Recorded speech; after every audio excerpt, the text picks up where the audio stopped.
लोग कहते हैं कि भरत के लिए राम को छोड़ दिया कैकेयी ने। लोग कहते हैं भरत के लिए राम को छोड़ दिया। समझने की बात है, भरत के लिए राम को छोड़ दिया, लेकिन यार राम के लिए भरत को छोड़ा है कैकेयी ने। महाराज वो कथा समझा। कैकेयी ने मंथरा को बाहर निकाल दिया कक्ष से कि तू बाहर निकल जा, तू मेरे राम से ईर्ष्या करती है, चली जा यहां से, मेरे कक्ष से बाहर चली जा। मंथरा कक्ष से बाहर चली गई। ऊपर से देवता देख रहे हैं, सारे बैठे हैं कि ये क्या हो रहा है। अगर राम राजा बन गए तो गलत हो जाएगा, और कैकेयी ही एक ऐसा बीच में शख्स है जो राम को 14 वर्ष का वनवास दे सकती है, अन्यथा कोई नहीं दे सकता। अब कैकेयी के पास सारे देवता आ गए महाराज, हाथ जोड़कर खड़े हो गए कि हे मां, राम को 14 वर्ष का वनवास दे दो और भरत के लिए राजगद्दी मांग लो।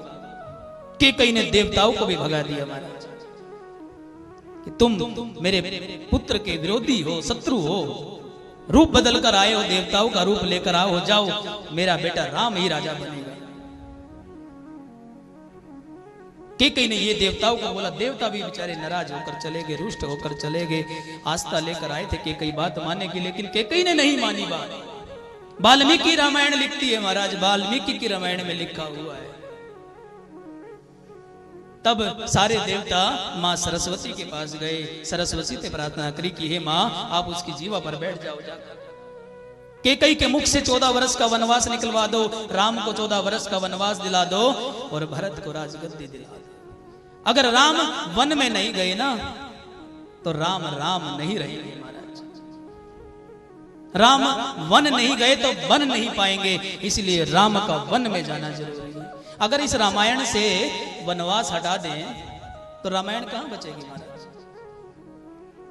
अगर रामायण से वनवास का ये पार्ट समाप्त कर दिया जाए तो रामायण कहां है।